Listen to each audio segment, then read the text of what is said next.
اللہ کو پسندیدہ اعمال وہ ہیں جو اللہ رب العالمین کنٹینیو کرتے ہوئے دیکھے، لوگوں کو مسلسل کرتا ہوا دیکھے، گرچہ کہ عمل چھوٹا ہی صحیح کریں گے میرے بھائی انشاءاللہ مسلسل تراویح پڑھیں گے، روزانہ تراویح پڑھیں گے، پورا مہینہ پورا رمضان انشاءاللہ پڑھنے کا اہتمام کریں گے انشاءاللہ۔ اللہ سے دعا ہے اللہ ہم سب کو عمل کی توفیق دے، آمین۔ اور ہمیں جو سورتیں سنیں گی روزانہ ہم نماز میں پڑھتے ہیں سورۃ الفاتحہ، اس کے بارے میں ایک بات میں بولوں گا کہ سورۃ الفاتحہ اس کے بارے میں مفسرین ڈھیر سارے تفسیروں میں اپنی کتابوں کے اندر اس کے بارے میں فضیلت بتائے گی۔ اس کے ناموں میں الرقیہ ایک نام ہے، الشفاء ایک نام ہے، کئی نام ہیں، الکافیہ، الوافیہ، القرآن عظیم، سبع مثانی، ام القرآن، ایسے بہت سارے نام ہیں۔ ایک بات الرقیہ الشفاء، یعنی ہمیں اس سورت کو پڑھیں گے تو ہماری بیماریاں دور ہوں گی، یہ میں بتانا چاہ رہا ہوں۔ بہت سارے لوگوں کو بات نہیں ہے، واقعہ یہ ہے، محدثین کئی اپنی کتابوں میں نقل کرتے ہیں کہ صحابہ کا ایک قافلہ مدینے کو آتے وقت راستے میں رات ہو گئی، وہ ڈیرا ڈال دیے، یعنی رات ہو گئی تو پہلے گاؤں میں پوچھے، گاؤں میں جا کے بولے، گاؤں پڑتا تھا راستے میں، گاؤں والوں کو بولے ہمیں تمہارے گاؤں میں رہنا چاہتے ہیں، تمہیں میزبان بولو، ہم مہمان ہیں، تو گاؤں والے انکار کر رہے ہیں ہمارے پاس سہولتیں نہیں ہیں، ہمیں نہیں رکھ سکتے تمہارا، تو وہ جا کے باہر جا کے ڈیرا ڈال کے بیٹھے۔ اتنے میں گاؤں والوں کی طرف سے ایک آدمی بھاگتا ہوا آیا اور صحابہ میں اعلان کرا، کوئی ہے جو رقیہ جانے، کوئی ہے علاج جانتا ہو، تو صحابہ میں سے ایک جنے اٹھے اور بولے کیا بات ہے، تو ہمارے گاؤں کے بڑے آدمی کو بچھو کاٹا یا زہریلا کیڑا کاٹا ہے، اس کو علاج کرنا ہے، تو ایک صحابی بولے چلو میں کرتا ہوں۔ آ کر سورۃ الفاتحہ جو ہمیں روزانہ فرض نمازوں میں صرف فرض نمازوں کی رکعت 17 ہے، روزانہ 17 مرتبہ ہم پڑھتے ہیں یہ سورت، وہ بتاتے ہیں صحابی کہ 7 مرتبہ میں نے دم کیا، پڑھ کے تھوڑا سا پھونکا، دم کیا تو اس کا علاج ہو گیا، زہر اتر گیا۔ آج اتنے ایسے خواتین کو آپ دیکھ لے رہے تھے، کسی دکان کے پاس گئے اور وہاں گلاس پانی لے کے منہ میں پھینک نظر اتار، استغفر اللہ، تعویذ دے رہا، پیسے دے کر تعویذ دیتا ہے اور باقاعدہ شرک کرواتا ہے اس سے، کیسے کیسے اعمال ہمارے نظر نہیں آتے میرے بھائی، بچے کے ہاتھوں میں تعویذیں رہتے ہیں۔ یہاں ہم لوگ روزانہ پڑھتے ہیں، ایک مسلمان ہے تو روزانہ نماز پڑھ رہا ہے، سورۃ الفاتحہ کی تلاوت، دعا نہیں ہے، اور دعا کو بھی دعا کے طریقے سے پڑھنا، ایک سانس میں آدھی سانس میں فت پڑھ لیتے گئے، دعا نہیں ہوتی، وہ دعا کے بے ادبی ہوتی ہے، وہ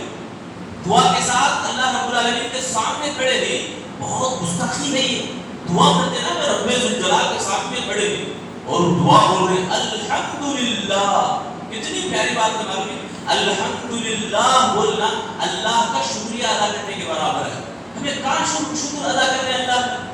اہدنا الصراط المستقیم بول رہے اللہ سے، اے اللہ ہم آپ کو سیدھے راستے پہ چلا، بول کے دعا مانگ رہے، کیسے مانگ رہے؟ مارکیٹ میں بیٹھے مچھیاں بیچتے ہیں، ویسے مانگنا ہے کیا؟ اللہ کائنات کا رب ہے میرے بھائیو، اس اللہ کے سامنے ہمیں کھڑے ہو کر پوری عاجزی کے ساتھ دعا مانگنا، ایک ایک حرف سمجھ میں آنا ہمارے کو،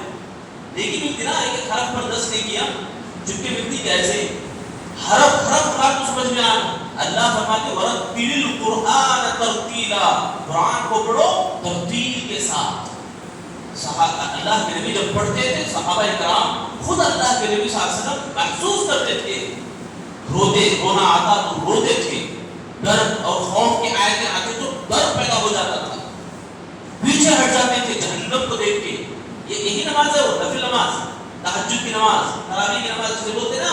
یہی تہجد کی نماز میں اللہ کے نبی پیچھے ہٹ جاتے تھے ڈر اور خوف کے مارے۔ میرے بھائیو میں یہ بتانا چاہ رہا ہوں کہ سورۃ الفاتحہ کو کم نہ سمجھے، یہ بہت بڑی دعا ہے، بہت بڑا ہتھیار ہے مومن کا، ایک مسلمان کا، یہ ایک بات۔ دوسری بات انشاءاللہ آخری بات رہے گی، سورۃ البقرہ، لوگ شروع کریں سورۃ البقرہ سے کئی آیتیں الحمدللہ سورہ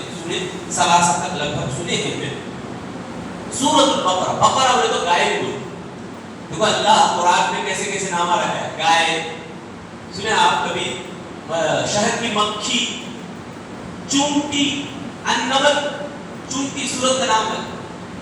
ان چیزوں کے اندر میں بہت بڑی عبرتیں ہیں، اسی لیے اللہ نے رکھا ہے نام، چونکہ نہیں سورج ایک نام، چاند ایک نام، سورتوں کے ناموں کو ادھیائم جس تلگو میں بولتے ہیں، اس ادھیائم سے جڑے ہوئے کئی باتیں رہتے ہیں، تو سورتوں کو ہی اللہ تعالیٰ نے چنا ہے، تو اس کے اندر بے شمار عبرتیں رکھے ہوئے ہیں۔ اب بقرہ میں تو گائے نہیں کیوں رکھا گیا؟ اس لیے کہ ہمیں اگر قرآن میں مطالعہ کریں گے تو بیچ میں نصف سے پہلے اس میں اللہ تعالیٰ فرماتے ہیں کہ ایک واقعہ، لمبا واقعہ بتاتے ہیں، لگ بھگ 60 پر 8 آیت نمبر سے 70 پر 1 آیت، 4 آیتیں پورے، وہ 4 آیتوں میں خلاصہ ہے۔ ایک آدمی بنی اسرائیل کا بڑا آدمی مر گیا تھا، وہ مر جانے کی وجہ سے سب لوگوں میں ہنگامہ پیدا ہو گیا۔ اب سب لوگ پوچھے بھائی اس کا علاج کیا ہے، اس کو کون سولوشن کرے گا؟ تو سب لوگ موسیٰ علیہ السلام کی طرف بتائے، تو موسیٰ علیہ السلام کے پاس آ کے پوچھنے لگے اب کیا کریں ہمیں؟ تو اللہ حکم دیا گائے ذبح کرو اور وہ گائے کو ایک ٹکڑا کاٹو اور مرے ہوئے آدمی کے اوپر مارو، تو وہ اٹھ کے